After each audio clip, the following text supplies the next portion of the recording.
Hola y bienvenidos a la Daily Hustle. Soy Enrique Byrnes y presidente de esa mejor cerveza. Y 818 es el mejor tequila. No abate por No Filter Network. Miguelito San Dieguito, a.k.a. Bobby Bojo, a.k.a. Bobby Barrels, as he was known in Savannah. Dead or alive, though, job or no job, and we do know he has a job now, we properly salute our boy. Yes, yes, yes, yes, yes, yes, yes. Woo! Remember this, folks? When we are juiceful, we are useful. And when we are juiceless, we are fucking useless.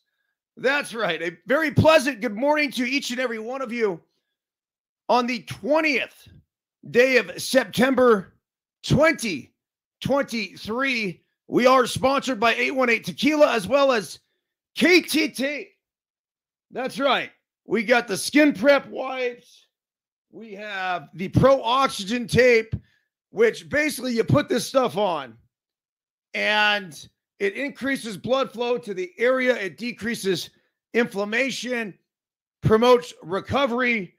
And after my downhill run session yesterday, I got some that definitely is going to be going on my quads. I just posted this video on Instagram if you want to check it out. If you're on the live broadcast right now, I know JD is. Collierville, Tennessee, John Davis. A very pleasant good morning to you. So I just fully sent, it actually happened yesterday, and I posted it this morning. And it's a new sport. And think about it, because I've never seen it before. Maybe it exists, but I don't know. So they have downhill mountain biking, right? Well, what about downhill running? Just full fucking foot send. I was 3/4 of the way up the ski mountain yesterday, and the track was actually laid with like some tan bark. And I'm looking at it because usually it's just really rocky. I'm like, this is kind of smooth. I wonder what would happen if I just pointed my body downhill and went as if I was skiing. And it was fucking electric. It literally felt like I was falling down the hill and I couldn't stop. Like it didn't matter. It took, when I finally decided to slow down, it took 15 seconds, 20 seconds to come to a halt, like at least. And it also had to flatten out a little bit. But I woke up this morning, I'm like, man, why do my fucking quads hurt? So obviously that was it. Highly recommend it. Super fun. Now, if you end up going ass over tea kettle, it's kind of part of it, right? You have to be willing to understand that there could be these repercussions with the full fucking foot send is going to be the name of it. But in case you got any blisters, go to KT Tape and you got that little blister prevention thing. I think, and I might be mistaken, but we have a QR code on this. So if you guys hit the QR code, it'll take you to the KT Tape site. And there you can pick up some Chafe Safe. You want to keep that package nice and tight, nice and neat, clean, chafe free. Anyhow, Deuces Wild was wild, per usual, with Will the Thrill last night. And one of the main things we talked about was the Tom Verducci article that was written about the Giants.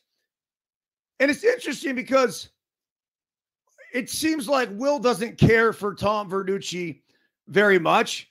I've worked with Tom before. He's brilliant. He's a nice guy.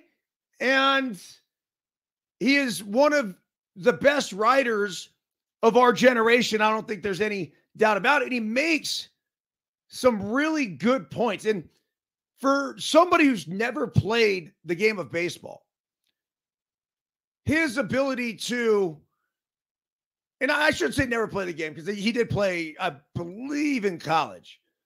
But for somebody that never played on a professional level, like, he knows his shit. And he knows because he's watched a ton of baseball.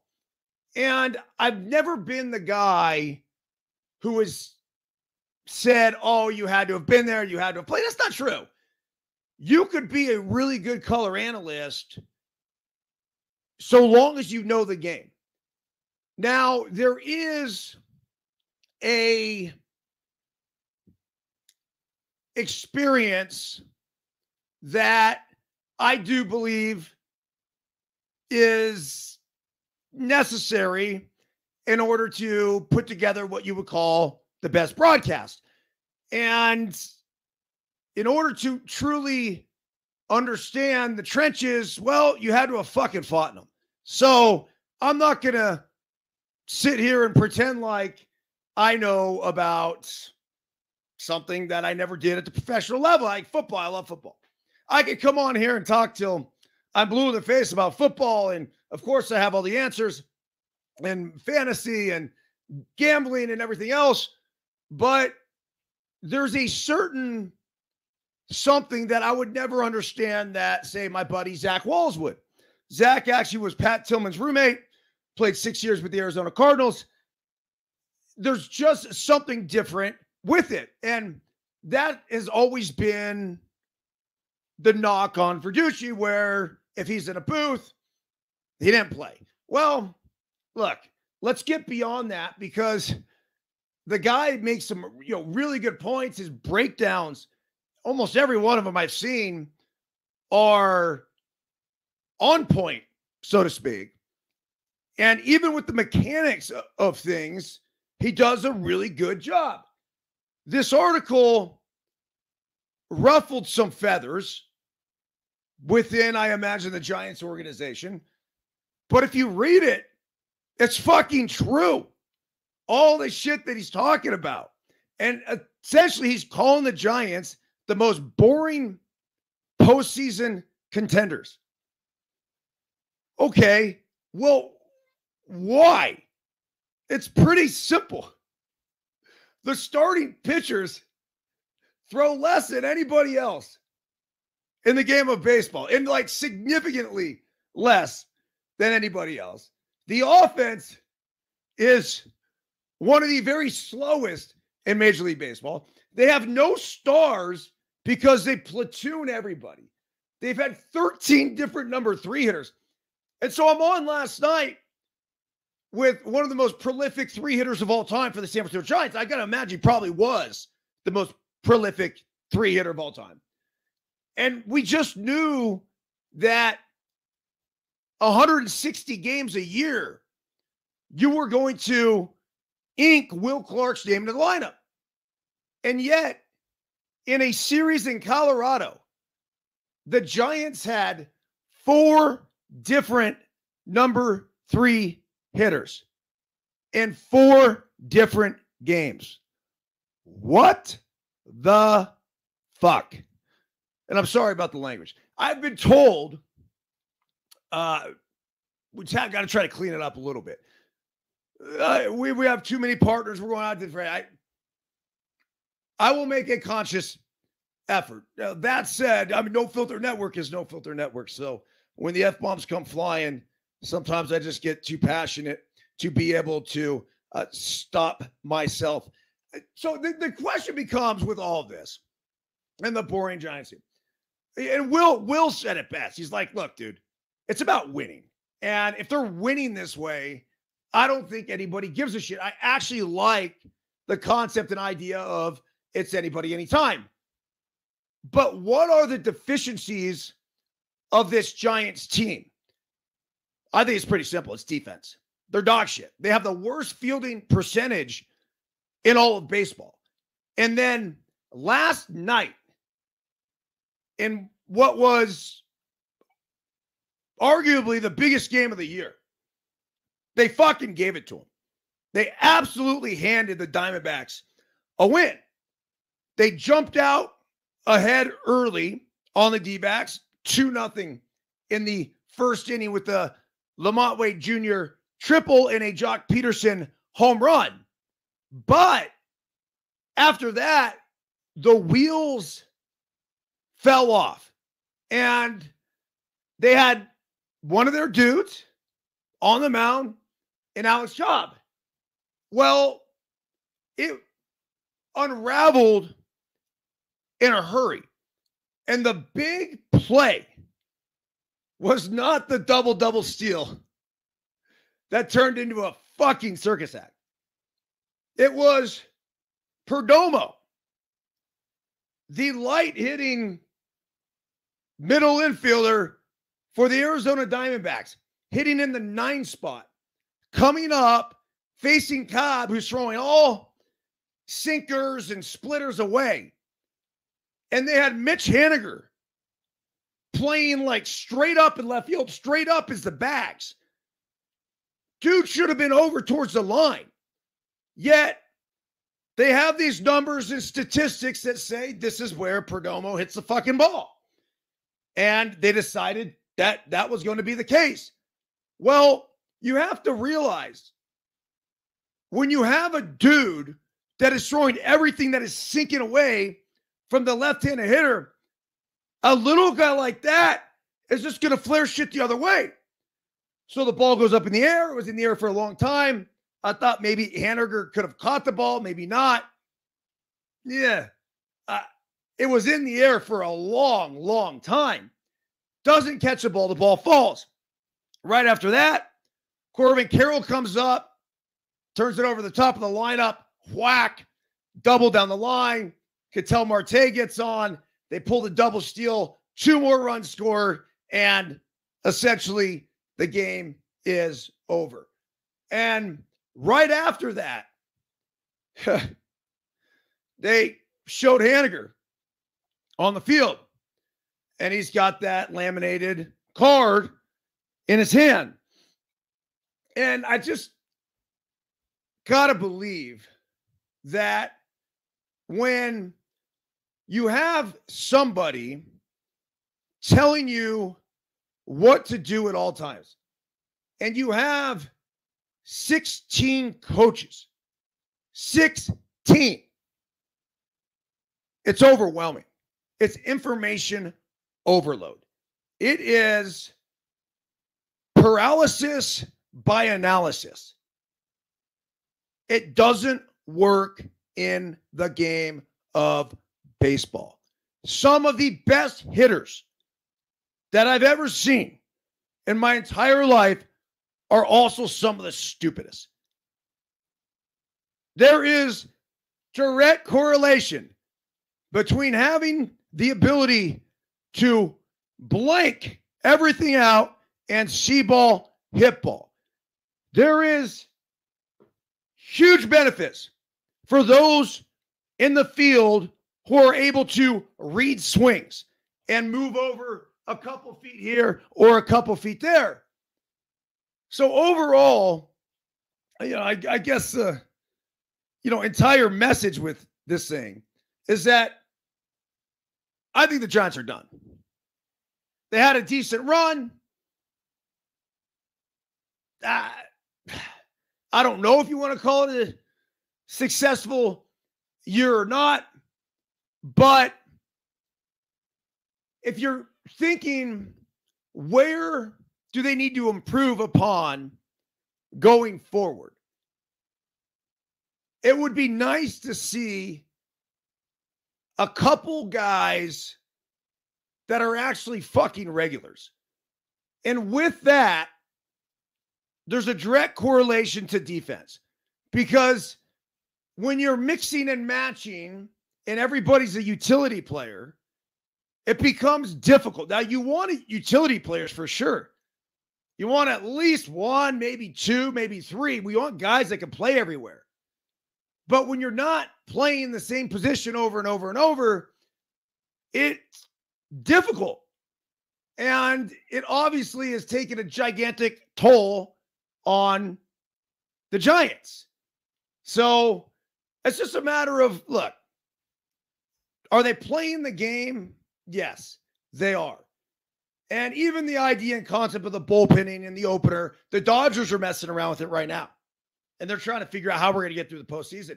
I do think it's brilliant. We used an opener the other day in our championship game in Huntington Beach. And it was a closer to opener because we started our dude Jagger, who had closed the previous game through one inning and then had him throw the first 2 innings of the championship game before he turned the ball over to Levi to finish it off. So I think there's great value in that. And I think there's certain things that the Giants do that I commend and I think are awesome. I also will tell you that we know they tried to get Aaron Judge. We know they signed Carlos Correa and then backed out of that. But a big free agent sign would be a good place to start.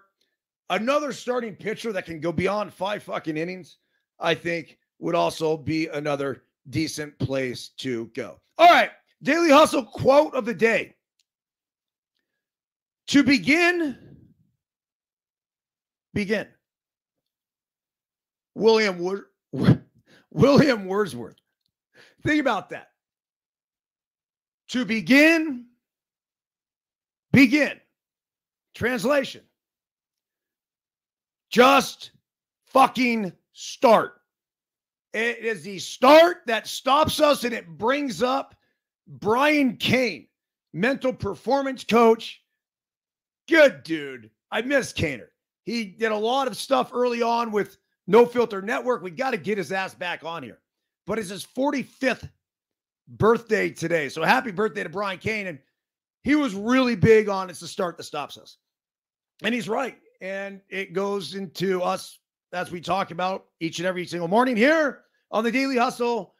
We don't feel our way into acting. We act our way into feeling. So, William, we appreciate the insight. The what the fuck fact of the day. In Switzerland, it's illegal to own just one guinea pig. This makes sense to me. I think it should be illegal to own just one dog. Or I could make a case, it should be illegal to have just one kid.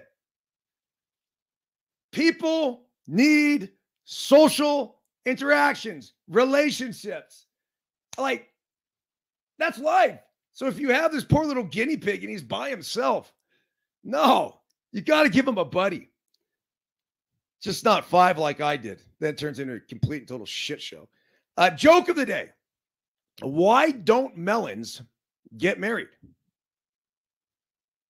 Anybody? Because they can't elope.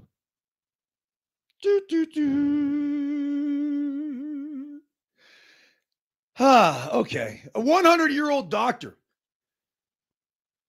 Crazy article. This is actually from last week. No, I take that back. This is even older than that. It says at 100 years old, I'm the world's oldest practicing doctor. Hopefully he's still with us. 5 things I never do to live a long and happy life. Interesting. When I was born in 1922, the average life expectancy in the U.S. was 58 years old for men and 61 years old for women. So as a 100-year-old practicing medical doctor and neurologist, patients often ask me for tips on how to stay healthy, happy, and mentally sharp. Good genes and a bit of luck can give you a head start, but here are some lifestyle rules I have lived by over the past century. Number 1, I don't spend my days retired. Boom. Work until the day you die. It says I've been working for more than 75 years and was even named as the world's oldest practicing doctor by Guinness World Records. Sarah, my wife of 65 years, Also still practices psychoanalysis and psychiatry at 89. Number 2, I don't let myself get out of shape. Swimming, jogging, hiking, and skiing well into my late 80s has kept me strong and healthy. While I no longer ski and I'm not quite as active as I once was, I try to get in at least 3 miles on my treadmill at a brisk pace most of the days. That is awesome. Watching Turner Classic Movies in the background helps curb some of the boredom. Number 3, I don't smoke. When I was in high school in the 30s, I told my father I wanted to take up smoking. He said, that's all right with me. But why would anyone want to put anything but fresh air into his lungs when life is so short as it is? That immediately took the fun and excitement out of the tobacco. Number 4, I don't restrict myself. Moderation allows us to live life to the fullest while also keeping us from going overboard and impacting our health in the long run. I'll have a martini and a New York strip steak occasionally, but not every day. Sarah, now this is 89-year-old wife, she's an excellent chef and she's helped maintain a healthy and varied diet. We have salad with every meal and enjoy greens like bok choy, broccoli, and Brussels sprouts. A real secret to longevity is that there are no secrets, but we live daily and die once. So we must make the most of the time we have. I like that. Number 5, I don't let my knowledge go to waste. Having practiced neurology for over 7 decades, I've witnessed medicine evolve from lobotomies or lobotomies. Oh, fuck. I swear I can read. Having practiced neurology over 7 decades, I've witnessed medicine evolve from lobotomies to the latest computerized imaging techniques. I thoroughly enjoy teaching my medical residents and students, and I learn a great deal from them as well. I do agree with that. When you coach or teach what your expertise is, it's a great refresher course in the knowledge that you've accumulated. But I can't tell you how much that I've been able to learn from coaching baseball over the past 4 or 5 years.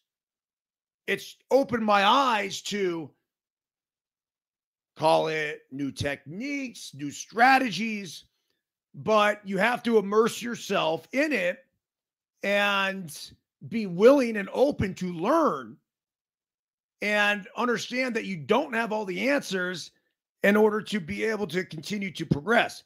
It says, I've also been participating in an upcoming documentary about my life.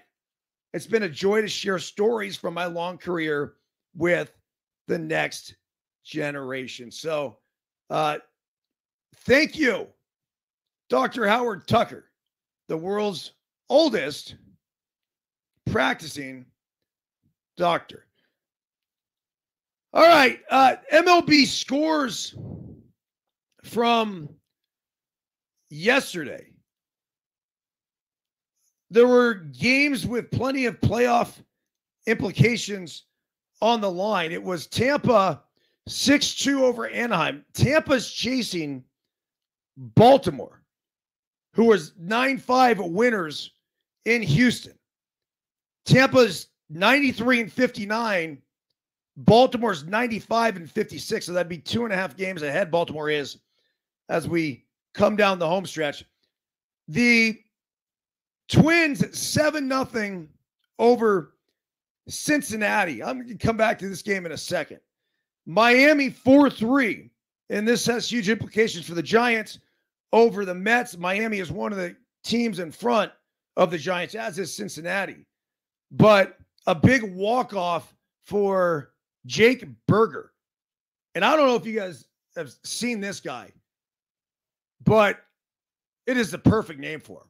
He's got a shaved bald head, fucking raccoon perched on his upper lip.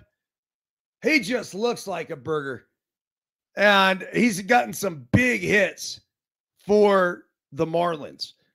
Yankees, we've talked about this several times. They're trying to, number one, make a little wrinkle in the postseason when it comes to ruining Toronto's chances, which didn't happen yesterday.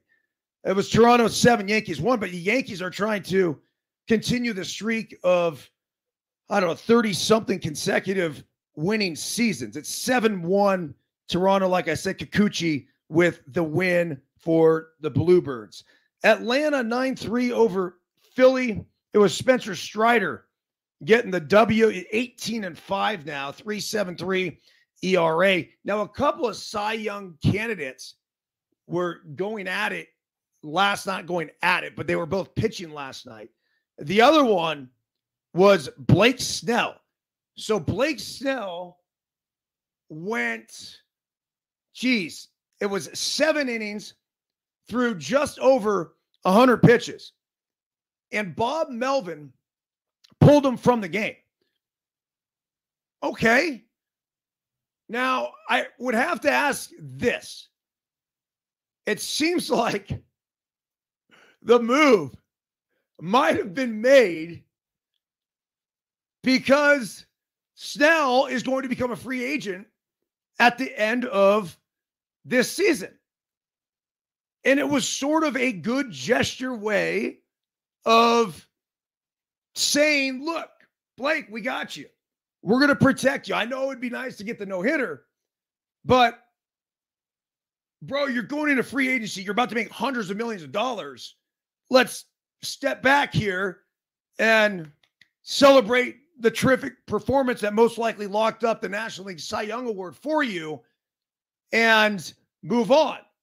Well, it'd be interesting to see what sort of conversations were had, because if I'm Blake Snell, I'm like, give me the fucking ball. This is it. I'm not pitching in the postseason. I'm going to save a boatload of pitches. What's an extra 30? I mean, that'd be it. So he would have gone like 135 max. Who gives a fuck? This is a problem with the coddling of the big league arm. And all of these injuries, they're not going down. They're going up. Let them throw. That said, Bob's my boy. I trust in the decision that he would have made. And who knows, maybe Blake Snell made it. But the romanticism of baseball, the romanticism of the no-hitter, and this is a Padres team that, never before until last year had a no-hitter. Maybe it was a year before. It was Joe Musgrove, I believe. But, dude, let's get it.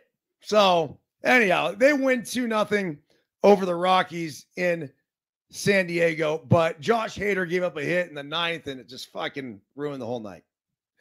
A's 7-2 losers to Seattle. It was 7-6 Kansas City over Cleveland. I mentioned the Giants score, which was 8-4 final in Arizona. The Cubs 14-1 over Pittsburgh. And that was a complete and total beatdown. I don't know how fast the wind was blowing out yesterday at Wrigley, but it literally looked like fucking pop-ups were leaving the yard, one after another after another. But let's take a minute, or at least about 30 seconds, to sit back and celebrate what Cody Bellinger is doing. He's hitting .310 with an .891 OPS. He had a 3-run ding-dong Donkey Kong last night. He has 26 homers on the year. Wow. The kid from Chandler, Arizona that went to the Little League World Series has completely turned his career around. So for his career, he's a .257 hitter, 178 homers now, 516 RBIs, 82 stolen bases, 830 OPS. He's legit. I mean, this is a former MVP that has now got the Cubs on the brink of the postseason. A big win for Texas last night. Bruce Bochy got thrown out of this one. 6-4 winners against Boston. Milwaukee 7-3 over St. Louis. And it was the Washington Nationals 4-3 over the White Sox, and is pretty much a meaningless game. I bring that up because I did a video yesterday. Again, go to Byrnes22 on Instagram to check it out. But it broke down the situation in which Mike Clevenger had a shutout going, and then Dom Smith of the Nationals hit a homer. Took a little bit of time getting around the bases, looked into the dugout, the whole bit. I didn't think it was egregious at all. Apparently, Clevenger did. He didn't appreciate him taking that much time and celebrating, figuring it was a quote-unquote meaningless homer in the ninth inning. Now, I don't think there's such thing as a fucking meaningless homer. A homer's a homer. And either way, Dom Smith, I'm sure, was pumped to run into this ball. And what I said in the video is it's pretty cut and dry. Look, I get both perspectives. The first one being Dom Smith. Bro, guys are doing fucking cartwheels around the bases now, stopping and dancing at every base, the whole, like, it's just so over the top. So you can't really get mad at that. Josh Reddick even commented on this on the IG post. He's like, can you get mad at that these days? Like, if it was over the top, I would understand. Now, Clevenger seems a little old school, and he didn't appreciate it. That was as simple as that. Now, probably too much testosterone flowing around for a couple teams not going to the postseason. Anyhow, we got the games today that will continue. It's going to be Wednesday's usually a lot of early games, and yeah, here we go. It's Philly at Atlanta, the Twins at Cincinnati again. All these are just happening right now. White Sox at Washington, Boston at Texas, Baltimore at Houston, Cleveland at Kansas City, Seattle at Oakland, San Francisco at Arizona, 12:40 p.m. start. Colorado at San Diego, and Angels at Tampa. And Tampa's getting a new ballpark, by the way. They're going to indoor dome stadium, but a shit ton of glass. It looks really, really cool. So good for them figuring that out. The Mets are at Miami, Toronto at New York, Pittsburgh at Chicago. So basically polishing off the series for all the games that happened yesterday, Milwaukee at St. Louis. And then tonight, this is a one-night game, at least on the West Coast. It's going to be the Detroit Tigers and A.J. Hinch taking on the Los Angeles Dodgers. The other night games would be Tampa, Miami, New York, Chicago, and St. Louis in their respective areas. All right, so speaking of rookies, I take that back. Before I get into that, I want to go back to the Twins-Reds yesterday in Cincinnati. Willie Castro, center fielder for the Minnesota Twins, made a sick play at the wall where he went up and over, pulled it back. Fucking amazing. And afterwards, I looked at this again, and this isn't the first time I've seen it. I'm like, what is in his hand? A note card. So Willie Castro robbed a homer when he still had his laminated note card in his right hand. He went up and over. There it was. Oh, my goodness. Look, somebody got to make this stop. For the sake of the game.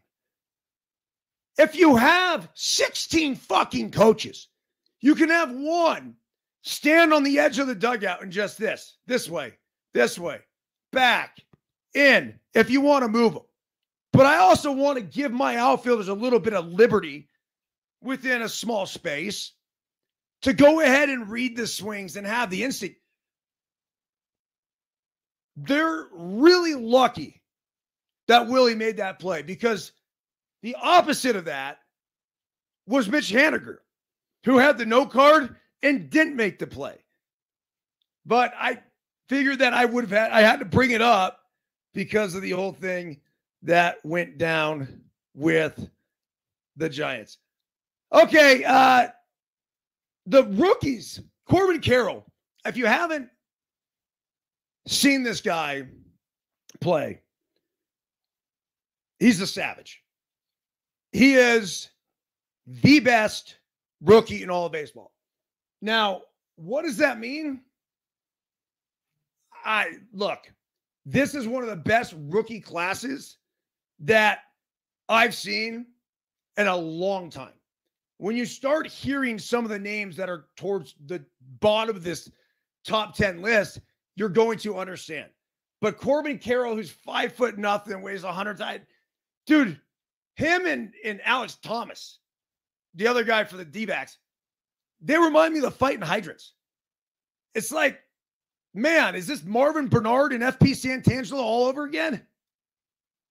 Except all due respect to Marvin Bernard and FP, these dudes are better.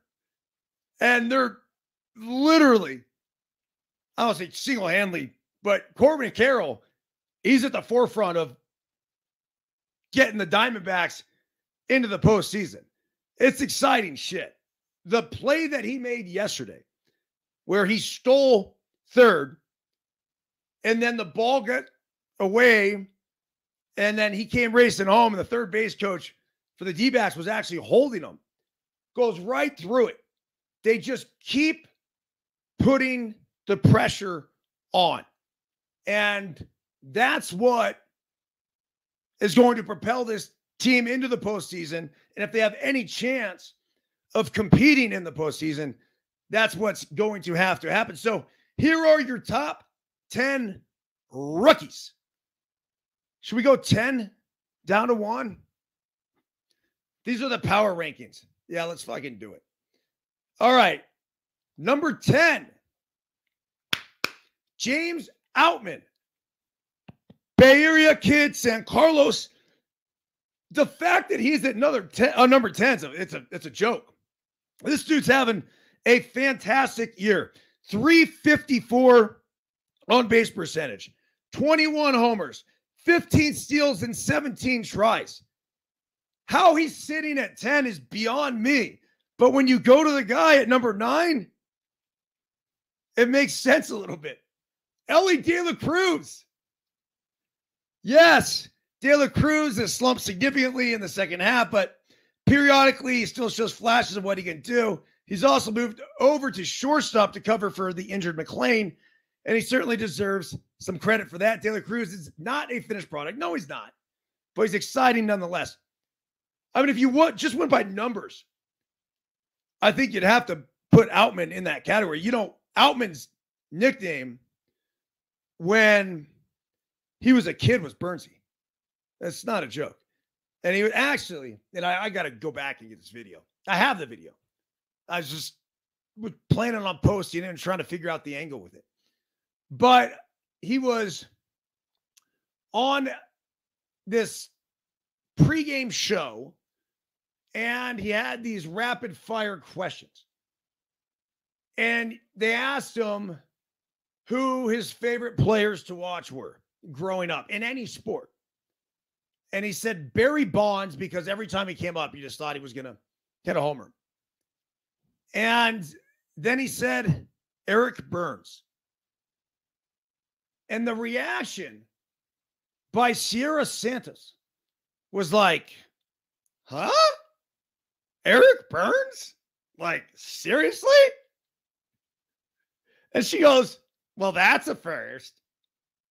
Sierra, what the fuck? Seriously? Come on. I ain't no chump. That's bullshit. Just because you didn't pay attention, just because you don't care, other people did. Hey, I tried hard. Made an impact.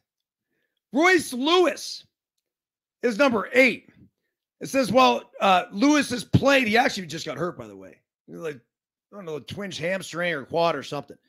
He's been absolutely brilliant. He just hasn't played enough. His batting line for the season, 310, 372, 543. Jeez. Lewis has dealt so extensively with injuries already, and he's dealing with another one. He's hoping he can finally get a long run to stay healthy, and we can see what he can do on an everyday basis. Number 7, Masataka Yoshida, outfielder, Boston Red Sox. Masataka surged in July and faded since then, but his body of work remains strong. He has been eclipsed by his teammate thanks to a 240, 268, 375 second half line, but it's still a very nice first full season in the big leagues. And like Casas, that's Tristan Casas, Yoshida is sure to show up on some ballots when AL Rookie of the Year voting is revealed. So here's number 6.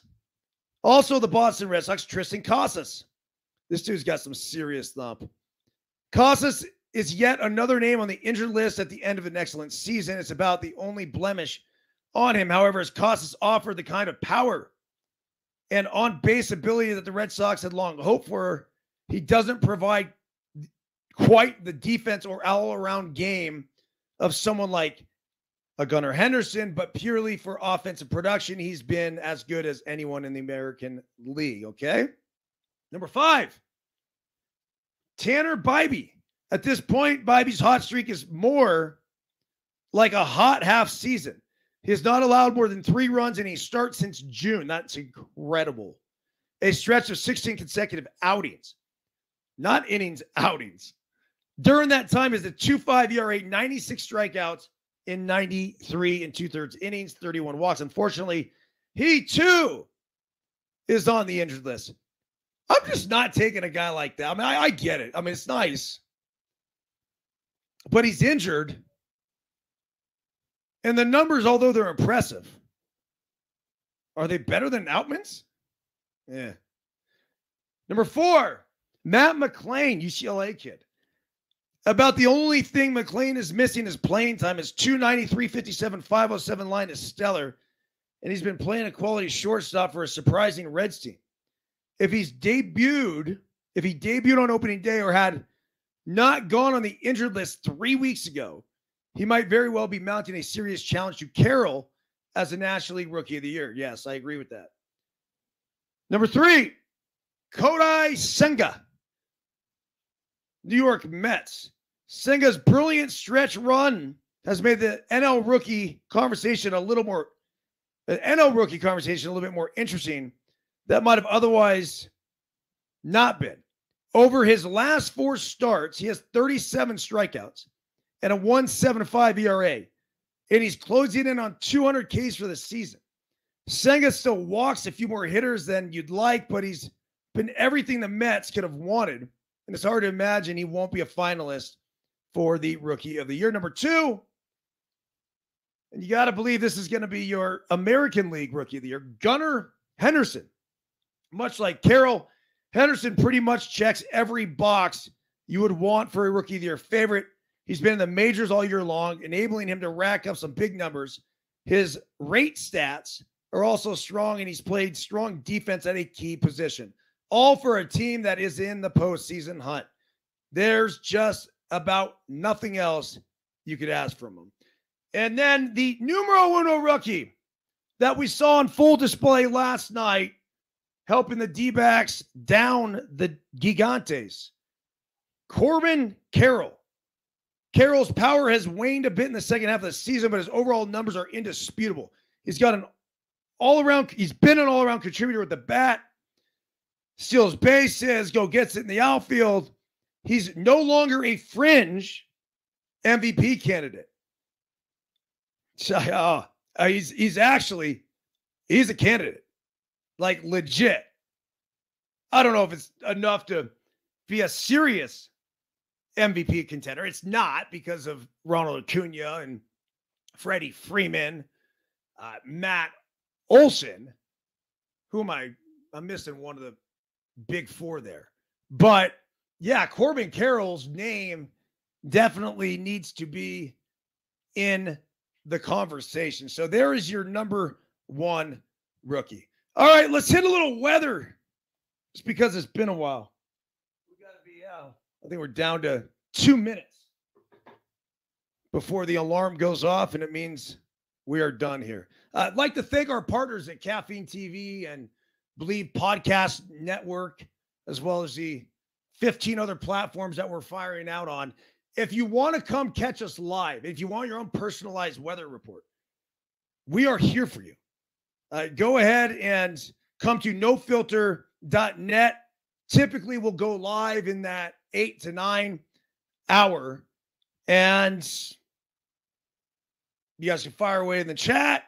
You can even hit the knock button, potentially come on screen to go ahead and interact. So let me just find the weather here. Currently in Truckee, California, 64 degrees. Going to be a high of 72. This looks like a lake day. Huh. I was wondering what I was going to do after this. Paddleboard is one of my new favorite workouts. And then, let's see.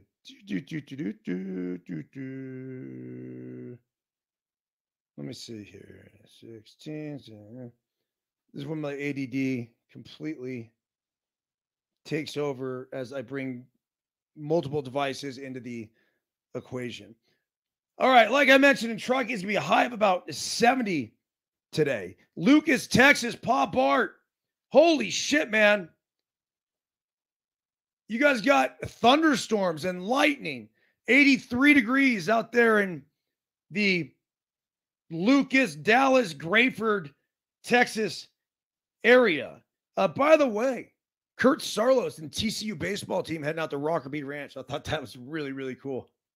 And yes, Bart, I do want to get out there. That would be an amazing trip. Ooh, and there goes the... Listen to it.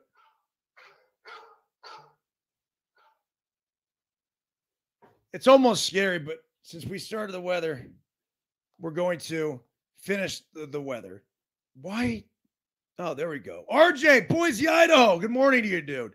59 degrees, high of 70, low of 48. South Haven, Mississippi. 73 degrees, high of 76, low of 60. Orchard Park, New York.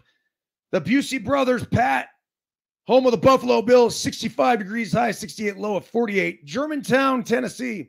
Jesse Byrnes, my brother from another mother. 71 degrees, high of 78, low of 56. Montgomery, Alabama, home of the Biscuits. 82 degrees, high of 85, low of 62. Cherry Hill, New Jersey. Good morning to Duncan Dad and company. 71 degrees, high of 75, low of 52. John Emmanuel Ramos Henderson in Makati City. Happy midnight. That's what it is out there. We're international once again, motherfuckers. 82 degrees, high of 91, low of 79. Hemet, California. Stephen Luker, 62 degrees, high of 77, low of 59. Bakersfield. Buckwheat, good morning, dude. 75 degrees, high of 87. That's a little toasty still. Low of 68. Fresneck, we got Brothers Matoyan, 72 degrees, high of 88, low of 63. Savannah, Georgia, land of the Platanos. 82 degrees, high of 83. Las Vegas, Nevada. Michael, good morning. Keep the reels coming. 79 degrees, high of 89, low of 69. Gary Tagliafico, we have no idea where the fuck you've been, but it's 63 degrees, high of 71, low of 57. Chattanooga, Tennessee. Amo, big Braves fans. Got to be really enjoying this year. 78 degrees, high of 82, low of 58. Duluth, Minnesota. Good morning, Gene. 72 degrees, high of 76, low of 58. Auburn, California, sunny. It's going to be 80 degrees today, currently 68. Go ahead and bask in the sun. If you're the Montgomery family, the Griffins, Ponterolos, Riegers. Phoenix, Arizona. Holy shit, Michelle Drew and Kowalski were under 100 degrees. Panels were open last night. Currently 81, high of 99. New York, Chief Waters, 72 degrees. High of 76, low of 58. And then Half Moon Bay, California, Giuseppe Pepe Manuele, 61 degrees, high 66, low of 56. A mix of sun and clouds throughout the day. All right, of all the shows, that was certainly one of them. And let's go out with a little great quotes from great leaders. It's a cool book. My dad gave me a little description here. Eric, toward greater success and enjoyment. Dad, I'm going to go to a random page And here it is. Yeah, why not? Vince Lombardi, one of the greatest coaches of all time. Winning is not something you don't do things right once in a while. Winning is not a sometime thing. You don't do things right once in a while. You do them right all the time. There is only one way to succeed in anything, and that is to give it everything. I do, and I demand that my players do. Confidence is contagious. So is the lack of confidence. Leaders aren't born, they are made. They are made by hard effort, which is the price which all of us must pay to achieve any goal which is worthwhile. Once you learn to quit, it becomes a habit. True. The only place success comes before work is in the dictionary. The price of success is hard work, dedication to the job, and the determination that whether we win or lose, we have applied the best of ourselves to the task at hand. Thank you. A classic picture right here to Vince Lombardi. All right. Back at you tomorrow with the DH. Everyone have a fantastic day. And one more thing. Actually, before that, if you can, leave a review on the pod. Hit the 5 stars if you think this is worthy of it. If not, don't worry about it. Give me 1 star. I don't give a shit. Review it anyway. Write a little review. Whatever I could do different to help you guys in your lives. First and foremost, we're a life optimization podcast. So if there's more of that you'd like to see, whatever, but go ahead and write a review under Apple Podcasts or Spotify, wherever this is. And we'd appreciate it. That's it. See ya.